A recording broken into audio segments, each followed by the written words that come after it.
Welcome to the Andy Staples Show. We brought the Portal Authority back. It's Max Olson again.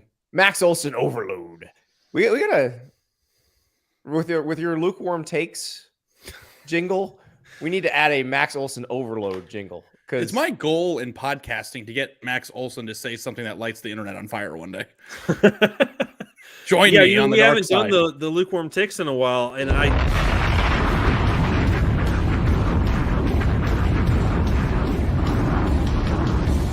the thing that I get the most satisfaction out of is just being not wrong. I just want to be not wrong. It's room temperature takes with Max Olson. We are not here to get ratio today, Andy. That's what we're not here to do.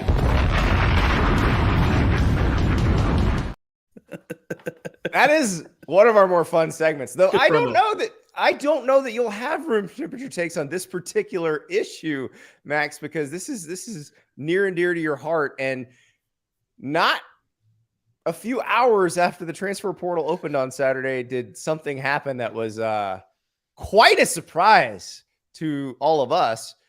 Perhaps the football staff at Georgia and a couple other football staffs around the country knew it was going on. But Bear Alexander, D-tackle. I wish I'd clipped from when Ari and I were talking to Seth Emerson, our Georgia beat writer last week, and I'm like, and they got a dude named Bear. No, they don't. Afraid not. I want to tip my cap to Seth. Seth and I talk a lot when it comes portal time, and Seth always has a very good, he's very good at taking the temperature and kind of getting the hints of like, hey, I'd watch out for these names. I think these ones are probably coming. Sometimes it's big names that do hit. Sometimes they don't hit. But when Seth says this one was unexpected, then to me, that's like, that's really unexpected. Yeah. Because he knows what's going on there. Barrett Alexander in the portal, Texas kid. It was fascinating how quickly the rumor mill kind of fired up on Saturday. I don't know if it's because he's just the most prominent guy out there, but there was a lot of among personnel staff. There's a lot of texting right away and a lot of gossip about what's going on there. So he, as a true freshman last year on what is a loaded defense with a D tackle that's going to go probably in the top 10 of the draft. He played in 12 of the 15 games, and it was, as the season went on, he was playing more. He had 2 sacks and 13 hurries. And he's a very good player. It's interesting because we kind of have heard the rumors about where he might wind up. And it's a certain school near where Ari wants to live. And that he might be fighting on at some point. And it's interesting because I remember writing in my mailbag last week, somebody asked me about Lincoln Riley and the defense and all the usual criticisms I have. And I pointed out that talent acquisition on defense has been a problem for Lincoln Riley as well. That since he's been a head coach, he has only signed 7 top 100 defensive players. In that same span, Kirby Smart has signed 30 and Nick Saban has signed 37. So that's a great stat. That is where or a part of the problem lies. And he's been a head coach longer, right? Or about the same as Kirby? No, this is the same. This is the same period of time. I just went same period of time. The years that Lincoln Riley. I feel like we're on year 3 now of Andy saying, I want to see Lincoln Riley get some D linemen.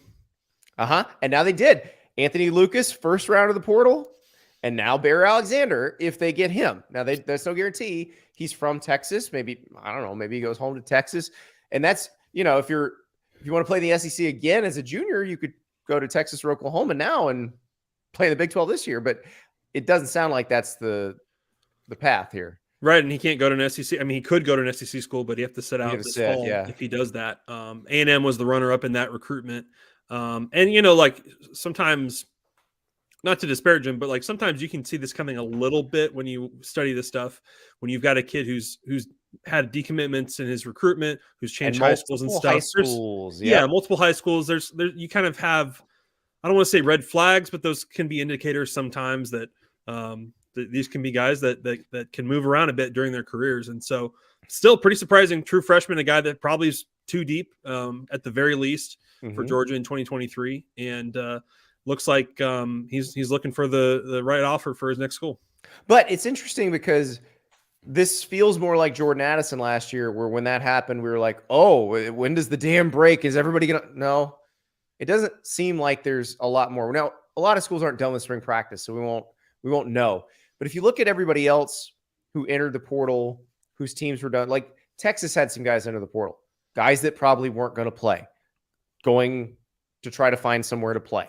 Like that makes sense.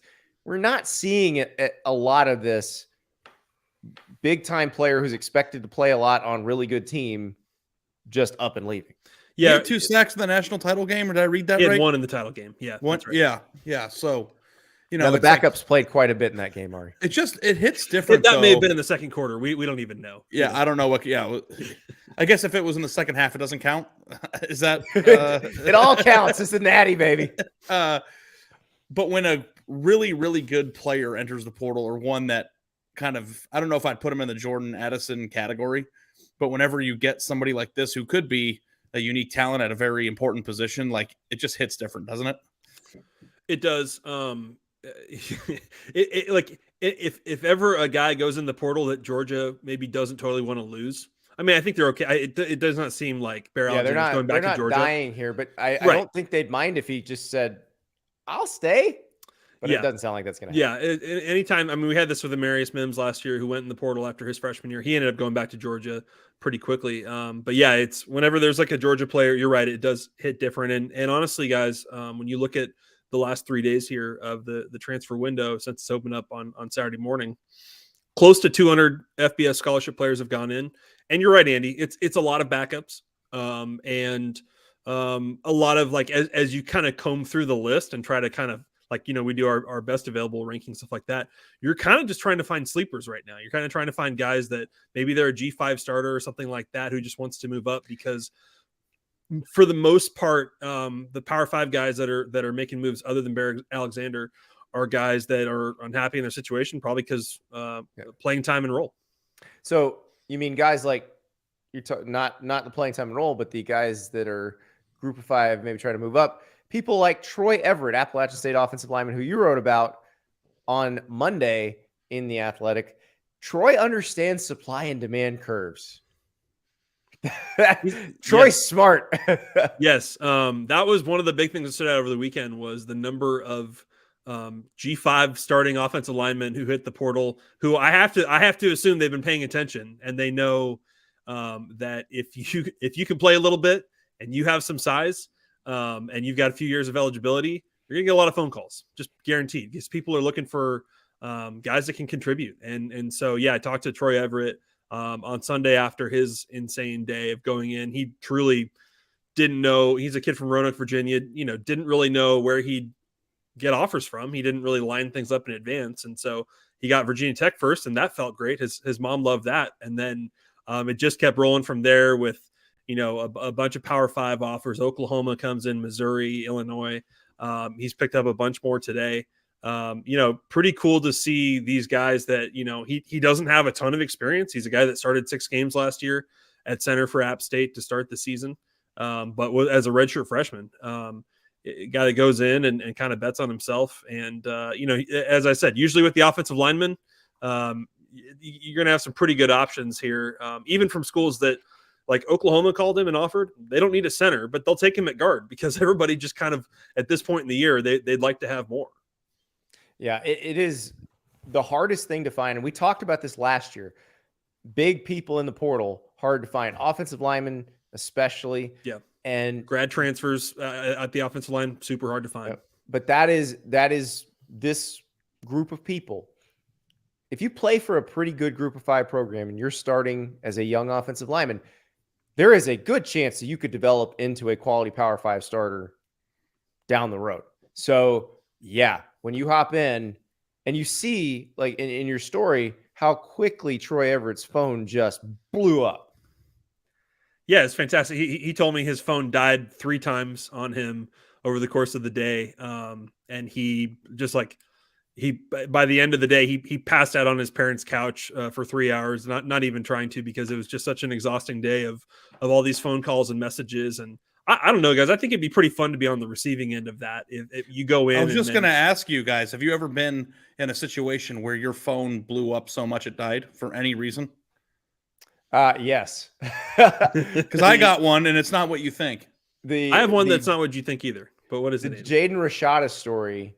When I was driving home from Mobile covering the Senior Bowl, I had to talk to so many people for that story as we tried to nail everything down that even though my phone was plugged into my car, it still was, one, overheating, and two, draining its battery very quickly. Wow. Yeah, mine is less glorious. It's when I got laid off at ESPN, I got a lot of calls and texts that day. And that was a weird. You have that like weird kind of funeral thing on Twitter when those things happen. Very nice of people, but that is it's a little different from the kid hitting the portal. Yeah. Well, one time in college, somebody put an ad on Craigslist and said that they had 10 cases of beer and they were giving it away for free. But all they needed to do was that people would have to come pick it up from you, and they put my phone number there. This is one of your friends, I assume? I don't know who did it. You think a friend or an enemy did that? I don't know who did it. Frenemy. To this day, I don't know, but all I know for sure is like we had people in Phoenix, like, can I drive down from Tucson to get this stuff? And it was like so funny because like there was like texts and calls coming in, and it's like, let me ask you guys, would you rather go buy? I guess that's $300, right? 10. It's a lot of it's a lot of beer, especially if you're in college and you're broke. People were like trying to come down from far away to come get it. That's maybe not understanding the time value of money or the price of gas. Yeah, and at the time, I mean, it was 2008, so I don't know what it was like back then. I mean, 2008 was probably a terrible financial year for a lot of people. It was a bad year. So, yeah, so 10 cases of beer for free sounds pretty good. Did you ever for a minute think about procuring that to just make it go away, Ari? I don't even know what to do. That would be fun. Just go get to like 10 cases of Natty Light and just stack them up. Be like, all right, come on. Yeah, you don't even know what type. If a person is willing to drive 4 hours to get it, I'm not sure that's the type of person I'd want like in my house. It'd be a grand experiment. Yeah. Like, remember when I don't know if it was the New York Times, the Washington Post stationed I think it was Washington Post, found a world-renowned violin player playing like the oldest working Stradivarius in the world in a metro station to see what people would do. They put a camera on it to see who'd stop and would anybody even notice. And it was fascinating. So that would have been the experiment is you get 10 cases of Natty Light, you stack it up, and then every person who texted you, you say, here's where it is, and you put the camera on it and just see who shows up. Yeah, or you could like do like a rat race type of thing too, and we can bet on who gets there the fastest. Yes. If it's anything like one of John Cleese's worst movies, one of Seth Green's worst movies. That movie is actually, there are moments in that movie that are really funny. Moments. It's not terrible. But the funniest part for me was the person in front of me narrating the movie, who at one point, when someone is about to siphon some gas for another person, just screams out, "He's going to steal gas!" That's all. There is no question thing for me in that movie. What the funniest part of that movie is. And it involves John Lovitz, and it involves a Barbie museum. And if you don't remember it, when you're done, search Rat Race Barbie Museum. Yeah, now I'm going to have to look that up. Yeah. All right. I haven't seen that one. So, Max, I do want to ask you one more portal question before we move on to overreacting to spring games. So, the Bear Alexander thing is interesting because it is a guy leaving a very good SEC school, probably the best at the moment SEC program, the two-time defending national champs. But do you think if the SEC did not have the rule that says if you want to go SEC to SEC and play this year, you got to be in the portal by February 1st. Do you think if they didn't have that rule, we'd see a lot more action right now? Yeah, I think so. It'd be interesting to go back and look and see. Actually, I probably could pull that up. How many like SEC to SEC transfers there have been in this cycle? It's not a ton. I mean, there's a decent amount. But yeah, it's an interesting rule that they let out. And do you think that rule has a future, Andy? Like, do you think they'll actually stick with that you have to go in the portal by February 1st? So they actually kicked around repealing it last year because they put it in place before the last offseason. And then at the spring meetings in Destin last year, Alabama brought up repealing it, and they kicked it around.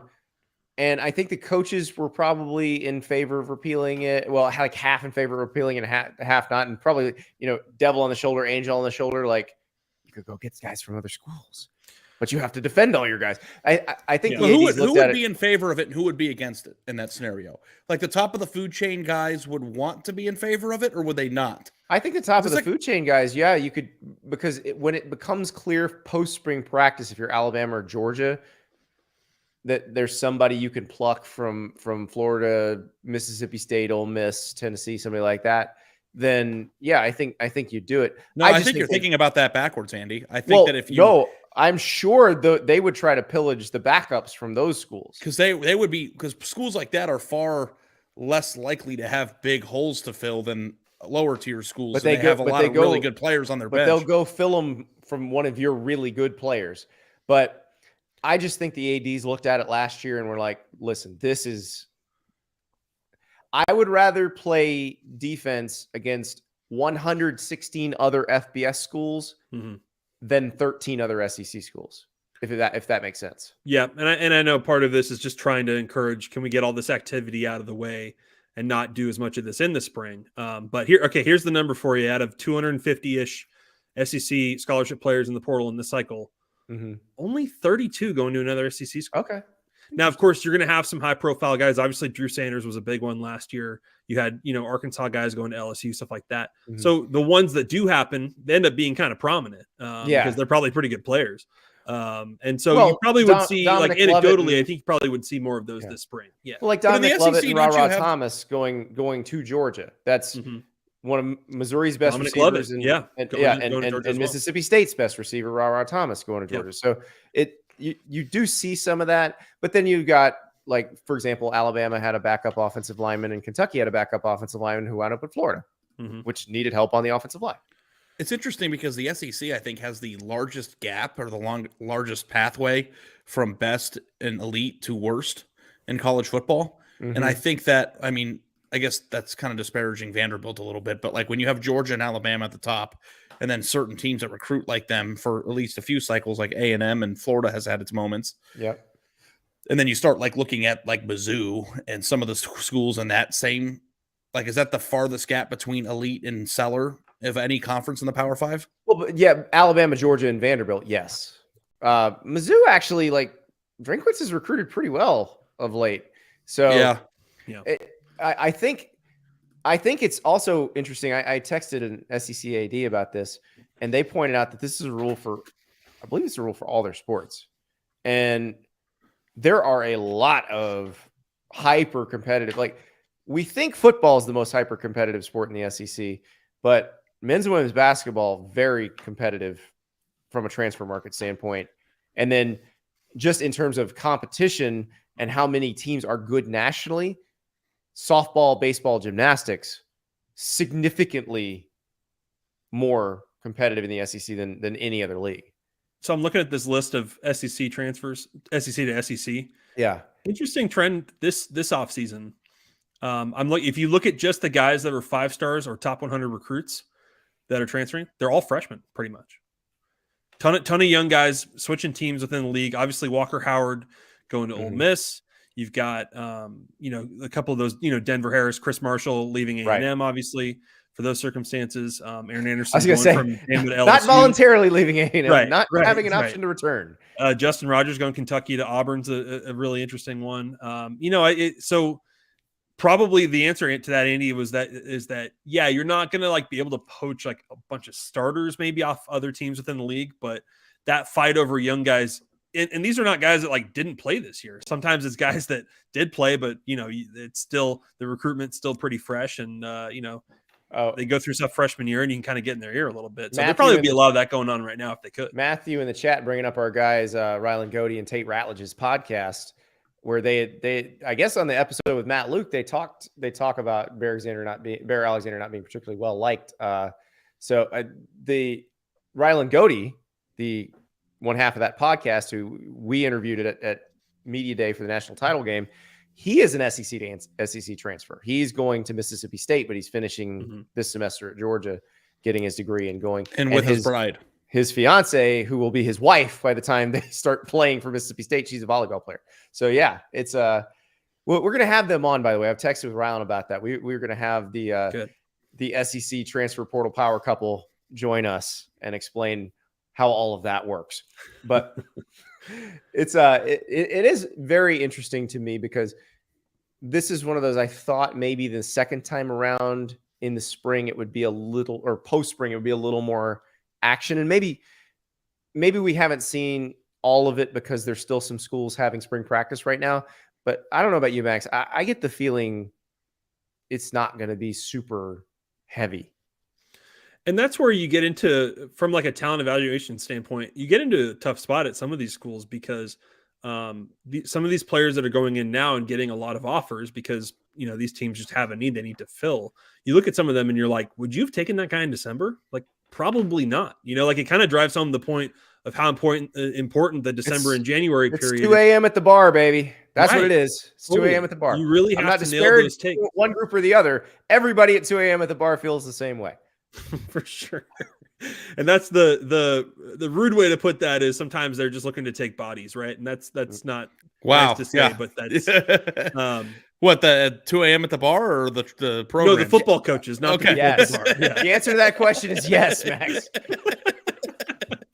Guys, when we come back though, we need to overreact to some spring games because Georgia played its spring game, Texas played its spring. Arch Manning has taken the field. We got to talk about it. We'll be right back. A lot of times when clothing companies come on board, they say, hey, can we send you some stuff so you can check it out and tell the listeners exactly how it feels? When Rhone came on board, I said, don't worry. I already got you covered. I've got 3 different commuter polos, and now I'm up to 5 versions of the commuter pants because, honestly, these are the best fitting polos I've ever worn, some of the best fitting pants I've ever worn, and they are perfect for this day and age. After the pandemic, we don't always have to go to the office. We don't even always have to wear pants for work, but we still need to get out of the house every once in a while. Sometimes we do need to work from an office. Rhone's commuter collection takes you effortlessly from the office to the golf course, to the beach, back home, wherever you need to be. Men's closets were due for a radical reinvention, and Rhone stepped up to the challenge. Rhone's commuter collection is the most comfortable, breathable, and flexible set of products known to man. Rhone's comfortable 4-way stretch fabric provides breathability and flexibility that leaves you free to enjoy whatever life throws your way, whether it's commute to work, 18 holes of golf, hanging out at the bar with your friends. With Gold Fusion anti-odor technology, you'll be smelling fresh and clean all day long. And on top of that, this is a big one, Rhone is 100% machine washable. That's right. It goes through the wash, comes through the dryer. It's fantastic, holds up. You don't have to worry about, I got to replace it after 5 washes. So if you want to experience the commuter collection for yourself, head to Rhone.com/staples and use the promo code STAPLES for 20% off your entire order. That's 20% off your entire order when you head to RHONE.com/staples and use the code STAPLES. It's time to find your corner office comfort. All right, guys, where do we want to start? Austin or Athens? Because I feel like in both cases, we watched a QB1 declare to the world, you probably already knew this, but I'm QB1. So where do you want to start? Well, how about this? Can we start with RG3's tweet that I sent you guys? Yeah, go ahead. But I was in Austin, coincidentally enough, for the Elite 11 regional down there. And I got a lot of people tweeting at me about Arch Manning just randomly like seeking me out and saying, what do you got to say now, pal? And it's like, I don't understand what caused that, you think? Like, am I viewed as like the Arch Manning? I think I was very tempered about his. I think if anyone's going to make fun of me, like I was all in on Quinn. Like Quinn was my guy. Like I don't think I acted like that with Arch. Yeah, you never said if his last name was Smith thing. Like that wasn't you. Are people making fun of me for thinking 5-star quarterbacks are good? Like I don't understand what's going on. Maybe, is it Ralph Russo's? You've never come out and said like you think Arch is like the best of the decade or something, right? No. Yeah, that's why I was kind of confused by that. Did you guys see the supercut of his throws from the weekend? Someone tweeted I did. He wouldn't play it down at Alabama. Yet Georgia wanted him really badly. So I don't, guys. He's been in college for 3 months. He's lost his ID a couple times. He's had 1 spring practice. Let's calm down. It's okay. But as we've been telling you all spring, Quinn Ewers is the quarterback at Texas for this year, or at least they're planning on him being. And if he's healthy, he will be the starter. Quinn Ewers looked fine. He looked very good. He's got some weapons. A.D. Mitchell, who came over from Georgia, what a catch. That was very pretty. It's enough to get you a little excited about Texas, but again, I am so close to diving right back into that pool right now. I know. All right, I know here's the RG3 tweet. He was on the broadcast on Saturday. Just called the Texas spring game, and Sark has this team ready to win a Big 12 championship and contend for a national championship. Did you drank that burnt orange Kool-Aid? My gift back? I don't know if we can describe it, but that please try to. It was a good gift. Was it Leslie Chow? Was it Florida defensive coordinator Austin Armstrong pulling a Leslie Chow after the spring game? It was a little duck with a credit card in its beak, pushing I think sugar. Yes, sugar or baking soda or cocaine. I don't know which one it was across the table. That's right. So here's the thing. I am working on a very big data-driven story with Dave Ubben and Mitch Light, and I don't know how much you two know about it, but basically don't want to give it all away. But we found some pretty revelatory things about Texas. But I don't know if it's revelatory. We might have been able to assume it or know it, but there's data that makes your head roll off the side of your head. And I'm going to write a column about Texas, and I might need to ask you some questions, Max, and I know Sam's going to help me out a little bit about it. But, buddy, it's ugly. It's just like everybody can think this Arch Manning, Quinn Ewers thing, and I don't know if the world's even ready for Quinn Ewers to be a badass, because I think that's completely on the table for him to come out this year and be one of the better players at his position in the sport. But there are some very big red flags that we knew existed, but I never saw the data until we looked it up. It took us 40 hours of manpower to look all these numbers up. And I think people are going to go crazy when they see some of the numbers that we found. So I'll just add to that too. I'm in the process of doing our 2019 recruiting class re-ranks here. I've gone through 70 classes for that one. Texas had the number 3 class in the country that year, highlighted by Brew McCoy. And that class is Tennessee's Brew McCoy. USC's and Texas's and USC's and Tennessee's Brew McCoy. Yes. Okay. That class finished 69th out of 70 in the re-rank. Nice. Wow. It's all kind of the same idea. It's not ideal. Yeah. And I'm trying to tease it because wait, so you're saying development may be an option for the program that doesn't. Ari is turning into a development matters guy. It's incredible. Oh, day by day, right before our eyes, our boys growing up. I mean, I know development matters. Yeah. Let's just say that the data is a stark revelation of. We all knew that they had some development issues, but it's a stark revelation of how bad it's been. So, to me, it's like everybody thinks that, Quinn Ewers or Arch Manning's going to come in on a white horse and yell, "Follow me to freedom," And I think that there are some deeper issues that, Sark might be able to solve. And I think part of the reason why they've been so poor at development is because of the turnover they've had at coaching there. And that's part of the, story a little bit. But, when they get good players, their rosters are stacked, and that's why you fall in love, or I fall in love continually. Please don't mess up Kelvin Banks, because Kelvin Banks is awesome. So please don't mess him up. There's been a lot of messing up. We are right back into it. We are just recycling the narrative on this one, because we are right back into we're in year 3. They've got a lot of very exciting young players, and now it's time for real expectations to be applied to it. And the last 2 head coaches that didn't go so well. Yeah, well, also too, they've done a pretty good job of bringing in some nice talent in the portal. So the idea or the thought, I think why RG3, and I've never met the man, but might have tweeted that, is because Sark has seemingly done a very good job of flipping the roster so far, right? We're going to get excited about just about every team whose game he calls, though. I will say, but we will say, I like RG3 as a broadcaster, but he does get very excited when somebody plays well in the game. When you look at Texas's roster, though, that is a Max, save me. Okay. I mean, I don't know if I'm going to, is that a Big 10, a Big 12 champion roster? Ari is hiding underneath his desk in case you're wondering. I think it's so up for grabs this year. Honestly, you just go through the whole league there, and even the teams that were at the bottom of the league last year, you feel like they're probably going to be better, And so Texas Tech's going to be awesome this year. Yep. Also, 4 new programs coming in. That's right, and that's just a complete wild card. And all this stuff is the schools within the Big 12 don't know what those guys are bringing to the table too. Well, so, and so Oklahoma State every single team in the league is going to probably go 5-4 or 4-5 this year. Yeah, Oklahoma State had a left tackle go in the portal, and he wound up at BYU, and it took multiple seconds for it to register that, wait, he transferred in conference. Well, Andy, Caleb Etienne is 6'7", 325, so I think you probably would have taken him out of the portal too.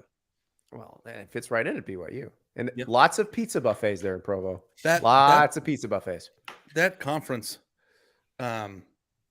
really does seem like it's closer than every other conference, right? It's always been that way with the Big 12. Like, that's why the spread for every game is 3. Yeah. Well, except when Oklahoma was completely dominating it. But yes, right now there is the possibility, I'm going to throw out there, that Oklahoma just becomes Oklahoma again. Yeah, like Jackson Arnold actually does come in that white horse. Or Brent Venables' players learn his defense and actually execute it. Those are the things, if you are a Big 12 team this year. Yeah. If you look at Texas, though, and you look at the Big 12, they should win the conference. But probably what will happen is he's ducking under the desk again. And we'll just be like, didn't know they were that good. There you go. Texas right now, this roster should be very competitive in the Big 12. Should. Now, there's the flip. Stop getting under your desk. The flip side of that is there could be consequences if you don't compete. Because guess where you're going next? A place where it's a lot harder. Do you think, based on their average recruiting class ranking, Ari, should Texas be in the 12-team playoff every year? Yeah. I mean, they should. They should be in the 4-team field every year when you look at the rankings and the conference that they've been in. Listen, I'm looking at that offensive line, which should be awesome, right? Mm-hmm. Should be better. I'm looking at the quarterback, who should be awesome. Receiving core should be very good. I'm looking at the receiving core that should be awesome. It's a nice receiving core. I'm looking at a freshman running back that should be awesome. Mm-hmm. I don't see a lot of holes in the offense. Now, the defense, you might save me a little bit, but I think, like Andy said, this is a team that probably could score in the upper 30s or 40s. And defensively, they're probably not dominant along the line, which is a problem in the lead they're going to.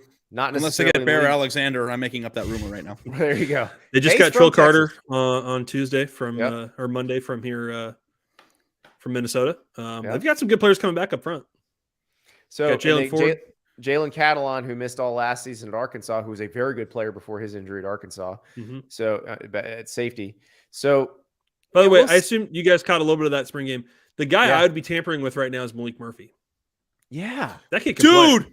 I'm so happy that you said that, man, because I went at the Elite 11 finals in LA, was it 2 years ago now, and I saw him and he was huge. And then I went to the Elite 11 regional in Austin and he walked by me like to get down onto the field because he's in Austin and they guys that have participated in that that dude is huge. Mm-hmm. Like that guy's body. Like, I mean, that was the whole deal with him, right? Like huge canvas to paint on, incredible looks body. A lot like Anthony Richardson in terms of if that guy figures it out. In fact, they prioritized him over Jalen Milroe when they got there, basically. Yeah. I mean, I was walking with Sam Kahn and I like almost tripped. I was like, the way that guy's, I mean, he got taller, I think, too. Taller and large. I mean, that is a mountain of a man. Well, he can sling it. Looks the like throw to Jonte Cook was pretty impressive. I think that was a big moment for him, and maybe it takes some of the pressure off Arch that doesn't have to be that great this year because they've got some depth. We'll see. But what if Malik wants to start? Like, what if somebody says, Malik, you can come start here? I mean, we saw Quinn Ewers get hurt in game 2, game 3 last year. So yeah, that's true. Be an interesting dilemma. But I would guess he's going to start for somebody else before his career's over, right? What's that? He'll probably start somewhere else unless he starts at Texas, I guess. Yeah, is it within the realm of possibility that Quinn goes out Heisman finalist this year, bolts, and then Malik Murphy wins the job next year? Could you imagine that? Look, just because if Malik Arch Murphy wins Manning the is job Arch next year, Manning it's because doesn't he's mean awesome then, right? Yeah. I mean, That's what I'm saying. That's a good problem to have. If he gets he's beat out, awesome. he gets beat out. Yeah. Yeah.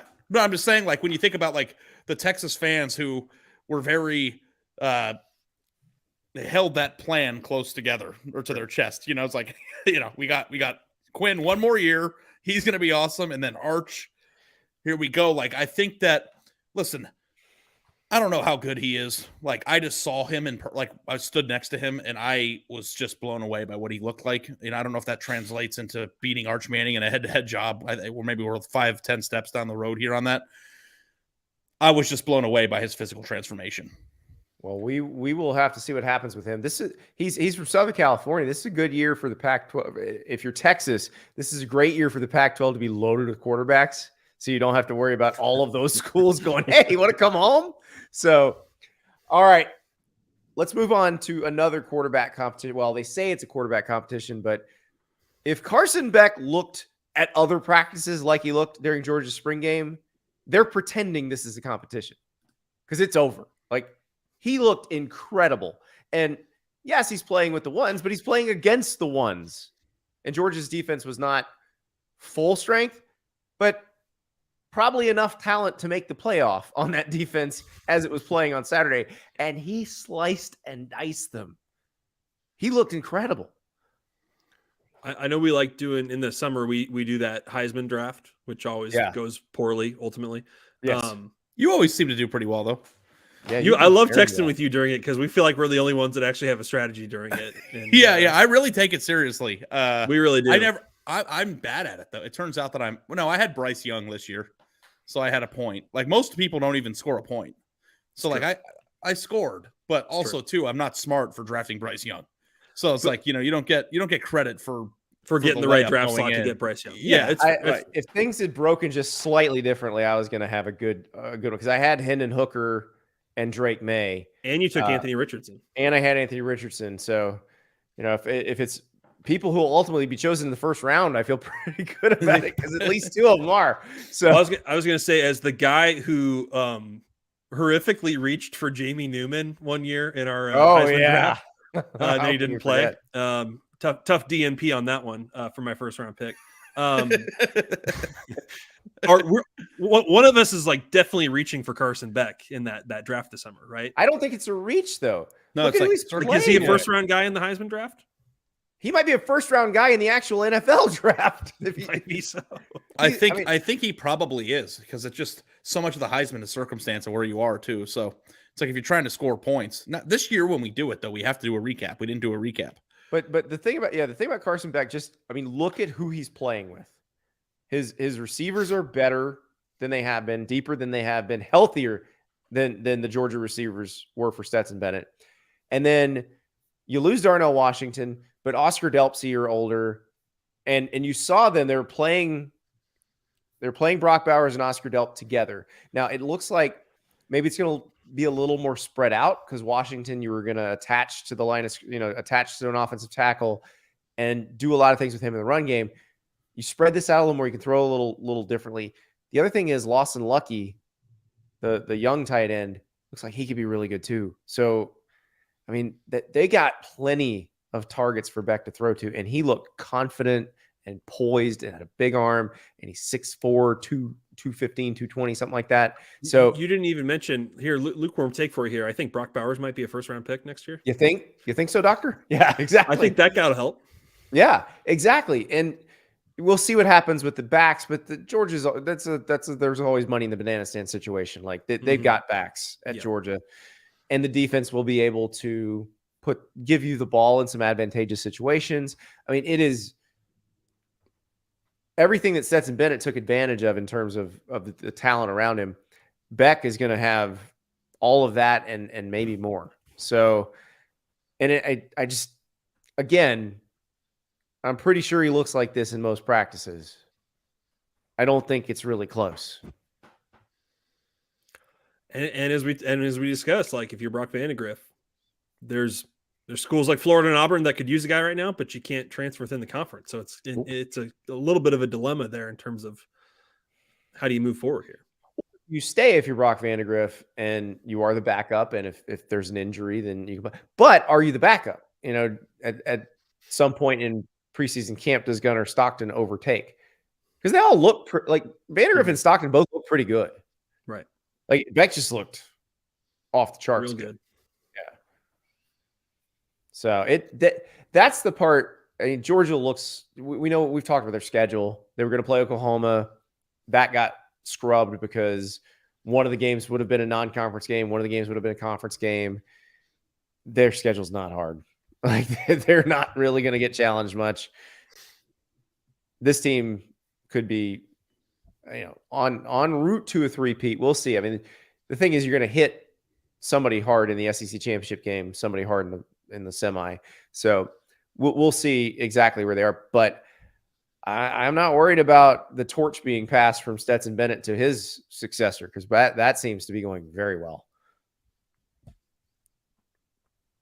Ari, how'd you enjoy the Drew Aller show in State College? What is because I saw people were debating, like, talking about spring is overreact. Like, how should we, what's the tone be of that? Like, you think? I overdid it with Carson Beck because I saw one practice. And again, he could have looked not like that for the other 14. I'm pretty sure that he is like that. But even if he didn't, gamer. Right. Lights were on. It looked good. Yeah. No, typically the spring games, you shouldn't take much from them because it is one practice. And look, if I were a head coach, I would set up my spring games so my offense just torch my defense, because that makes fans happy. It shuts up the complaints for a few months. Like I would like Florida's defense. If you watch Florida's spring game last Thursday, defense came out like gangbusters. They were getting in, getting past the offensive line. And then Florida had some injuries, like starting center wasn't playing and all their tight ends are hurt. So like the quarterbacks were running for their lives for the first quarter. I would not do that. Like they were blitzing. Like I would not do that. I would run like a very vanilla-based defense and let my offense torch them so that the fans would shut up and be happy. There's a correlation between exciting offensive output and positive sentiment, right? Mm-hmm. Correct. Yeah. I mean, I don't know. Drew Aller looked kind of like I would have expected him to look. He had his moments, both good and bad. I think he would have looked better if he played all of last year. Ari's just to spend the whole show under the desk. What? Oh my God! I did that for you, Ralph Russo's calling in right now to respond. Yes. Ralph never watches live. He's usually 5 episodes behind. Yeah, he texts us. He texted the other day, and he's like, "Man, those AskClown rankings really fell flat after the first 2 minutes." So I was like, "Yeah, I know." Yeah, we should probably just keep that segment to 2 or 3 minutes. But what did you think about Drew Aller? He looks fine. But again, that's one of those He's supposed to look like Joe Montana out there. Well, Carson Beck did, but that's again. Well, he plays for Georgia, and that's probably me overreacting to Carson Beck more than anything else. But what do you think? Like, let's break that down though, for real. Like, not just a person, but the idea. Like, what do you think that the tone should be off of looking good in a spring game? Because I think that it's okay to get excited. I think it's okay to really, overreact, I guess. But if you saw somebody come out and make some throws or make some plays that you were uncertain about, or in a quarterback competition, I think it's okay to say, hey, you know what? I've never seen this before. Everything I've read are observations on a message board and, hearsay. And I got to see with my own 2 eyes that this guy can spin it. Like, why? What's wrong with getting excited about I that? do feel like there's certain things like poise and arm strength and things that you can see from a limited sample size. And that always helps. Now, some other things, how you're going to deal with the dirty pocket, how you're going to deal with some certain game situations, you're not going to see those in a spring game. So you just don't know what you're dealing with. You also, again, don't always know who they're playing with. Did they mix some teams just mix it up where like half ones and half twos on each team? That's very different. Like the way Georgia did it, it was kind of easy to figure out what was going on. It was ones versus ones. You're like, okay, he's torching Georgia's starting defense. I know that means that's really good. Even if they were playing vanilla. I think you just don't want to see a bunch of bad, right? turnovers, right. Slow to make throws, stuff like that. Like I think an inability to operate the offense, like can't get it everybody lined up, can't get the motion, started at the right time. That stuff you don't want. Yeah. All right, play calling wise, they're never going to show you anything special either. Yeah. Speaking of play calling, or rather someone who's not calling plays, we did very famously break down Jimbo Fisher's first spring practice press conference. So it's only fair we break down the last one, because Ari sent me a text on Monday with a transcript essentially of something Jimbo Fisher said. And I'm like, whoa, that's bad. Yeah. And in fairness, I sent it to you before I watched the video. Right. And then I read it first. Yeah. Yeah. Then we both watched the video and we were like, context matters. Oh, that makes a lot. You know what it reminded me of? What's that? I don't know if it's just me, but I've been listening to a book on tape about some serial killer in Alaska the last few days. Of course you have. So I don't know if that is the reason. But like, you know what's special about this one? About the serial killer? Yeah, what's special about this one? Yeah. It was just he used a plane to dispose of his victims. And it was in Alaska, which I think is crazy. I don't know. When I type in like on Audible book on tape, I just do grotesque serial killer, and then I see which ones have. I don't know why I like that stuff, but I'm not alone. True crime is a very popular podcast, but I have a messed up mind. You guys always make fun of me of like get into the messed up mind of Ari. Like I am genuinely fascinated by people who are just so awful that they are like not people, and like what drives people to do things like that. Because I can't understand. I'm here about to defend Jimbo Fisher, and you're going into awful people, and I think people are going to think we're trying to draw a connection here. No. The thing that the thing that happened today, not anything to do with Jimbo, but reading, it always like reminds me of like if there's a phone call that's dubbed, or in court when they have to read out a transcript of what somebody said. Yes. Like how much context of like the tone inflection and the matters. feel and the inflection and the eye, the winks and the gestures. Like if you get the wrong transcript, like reading it could really be bad for you. So here's a lesson, kids. I'm going to read. Transcript doesn't always say it all. I'm going to read you the transcript, and then I'm going to play you the sound and let you watch the video if you're watching on the YouTube stream. So here we go. This is Jimbo Fisher. Brent Zwerneman from the Houston Chronicle has been called on to ask a question. If it's the last question, be a good question. I don't need no Houston Chronicle questions. I need a Texags question, a good question. Sports Illustrated is just as bad. Sports Illustrated, that ain't a good one either now. That ain't a good one either. Used to be the gold standard. Dadgum. Y'all give me flack and I can't give you flack. Y'all can't take it. That got personal. That sounds bad. Like it does. It sounds nasty. Especially if you work there. Yeah. Want to hear what he actually said? Here you go. All right, Brent, you'll wrap us up. How much does a guy like Bryce... If it's the last question, it's going to be a good question. I don't need no Houston Chronicle question. Give him a question. Give him a Texags question. It's a better question. All right. I don't need no Houston Chronicle. I need a Texags question. Good question. Let me ask you about a guy who you would like to have had for 30. Bryce Sports Illustrated is just as bad. Sports Illustrated, that ain't a good one either. Now that ain't a good one either. That used to be the golden standard. Daggum. Bryce Foster. That used to be the golden standard. Wait a minute, y'all give me flack. I can't give you flack. Daggum. y'all can't take it. Look at that. They get personal. Look at that. All right. So what's wrong with that side? Then? What you got? All right, Bryce Foster. How much? If you saw the video on the YouTube stream, he winks 3 times during this delivery. He's laughing by the end of it. There is no animosity intended here. Clearly, like he is messing with Brent Zwerneman. But you know what they always say?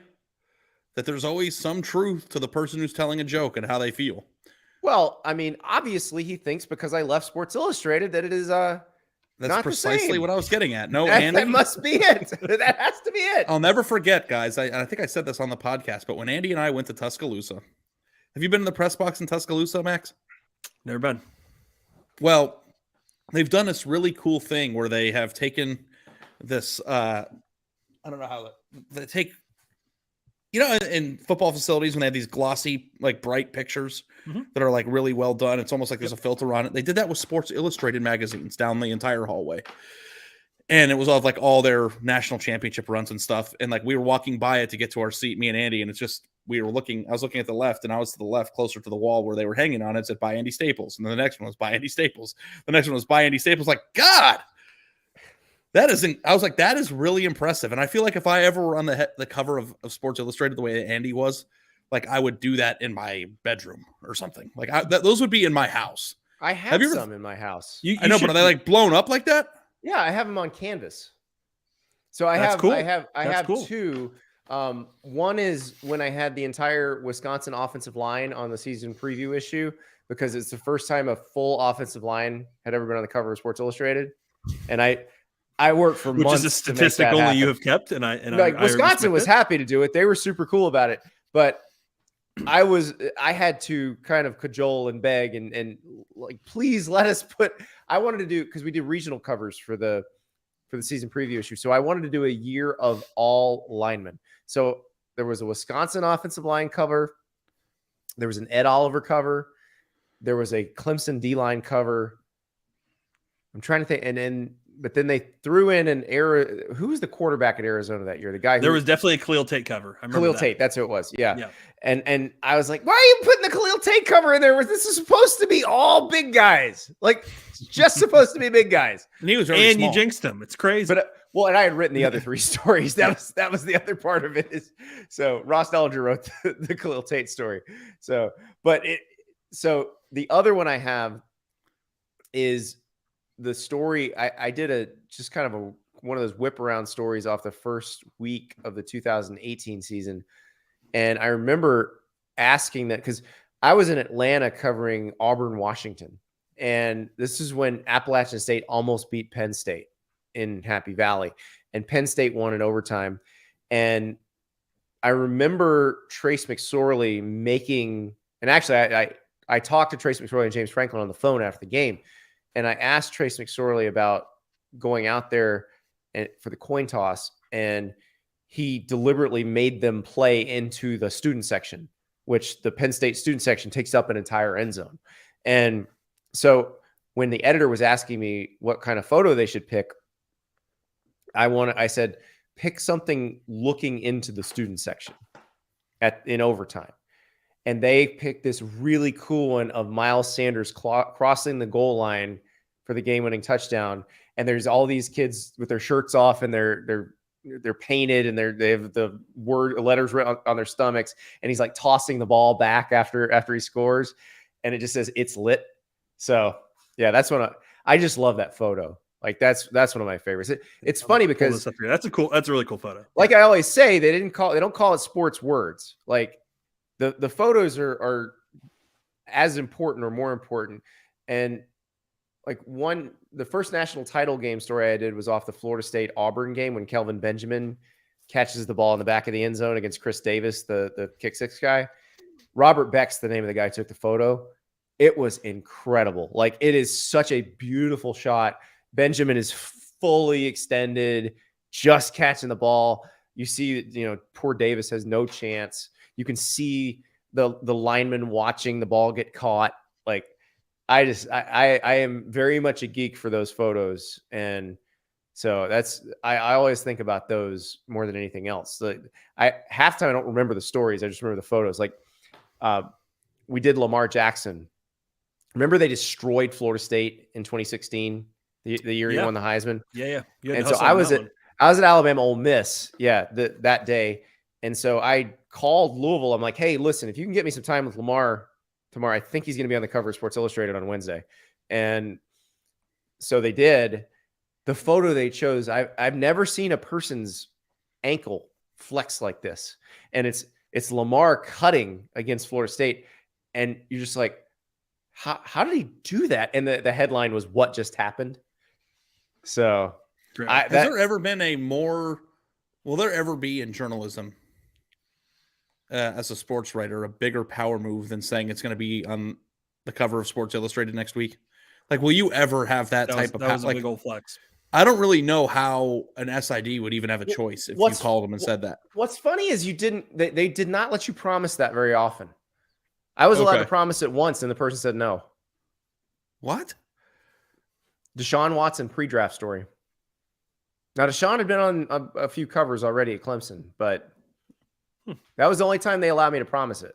Have you ever thought about taking one of your favorite Sports Illustrated magazines and just getting a whole back tat? No, thank you. No. I pulled up this September 2018 Penn State cover, the It's Lit cover. Tremendous. There's a great gem in the corner here. JT Daniels is how old? The frosh face is JT Daniels is how old? I got on the editors for that because I'm like, he did the quarterback redshirt thing. And they're like, what's the quarterback redshirt? I was like, well, he reclassified, but he was already a year old for his grade. So all he did was just go to college with the people he should have gone to college with anyway. Yeah. So, but today we're still saying JT Daniels, how old is he? Yeah, I think we have a big JT Daniels story coming up in the next week. So, it's funny you mentioned that. I've heard about that. Yes, I believe Sam Conn Jr. Has been working on something. This is the athletic promotional pod right now. We're just teasing everything. I wanted to add to Ari. There at Nebraska's press box, they also post the Sports Illustrated covers they've had. My alma mater has not had a Sports Illustrated cover in quite a while. It's been some time. Wait, Andy, was it pre-Andy days? No, they had some while I was there. Now I didn't write any of them, but they did have a few probably season preview type things. We did those Sports Illustrated Presents preview magazines. The most famous one is the 2009 issues, where that was when Lane Kiffin was the head coach at Tennessee, and we had the picture of Lane like putting his sunglasses down over his face. And there's a Saban one and an Urban one. I forget who the fourth one was. There was a fourth SEC one too. Maybe it was Houston Nutt. Was that the year we were severely overrating Ole Miss, or was that the year before? No, it must have been Houston Nutt, because we thought Ole Miss was going to be great that year, and then they went to South Carolina on a Thursday night, and the Gamecocks fans discovered the song "Sandstorm" by Darude like 9 years after it had been popular, and now it's the song they play about for everything. Sorry, I'm distracted because a 5-star just went in the portal. Oh, yeah. Who is it? Who we got? It's a name you've heard of, Andy Staples. Arch Manning. Give me it. Savell Smalls is going in the portal. Woo! Hopefully, nobody What do we runs take afoul on that recruitment. No, that's interesting because he is. Yeah, nobody got in trouble with that recruit. Oh wait, no, lots of. That was the one where the coach did the sting operation and got Jimbo Fisher and Dan Mullen. Now, Savell Smalls was playing for Washington and is from Seattle. Mm-hmm. So I should add, junior edge rusher for Washington. Played a little bit last year. Looking for a change of scenery. Yeah, keep your head on a swivel. He had not turned into a dominant force at Washington. They've got some good edge rushers, but so all right, guys. I neglected to give you our trivia category before the show, but I did text it to you because in honor of Bear Alexander, we're going to do groups of animals, names of groups of animals, which is one of my favorite things. I was going over some of these with my daughter the other day as we drove to school, and she refused to believe me that some of these are real, but they are very much real. So I can start. What are you going to give us, the animal, or are you going to give us the name? You could do either. You can give the animal, and then we guess the name of the group, or you give the name of the group of these animals, and we guess the animal. Either one. I think okay. I might be kind of good at this one. All right. A crash. What animal huddles in a crash?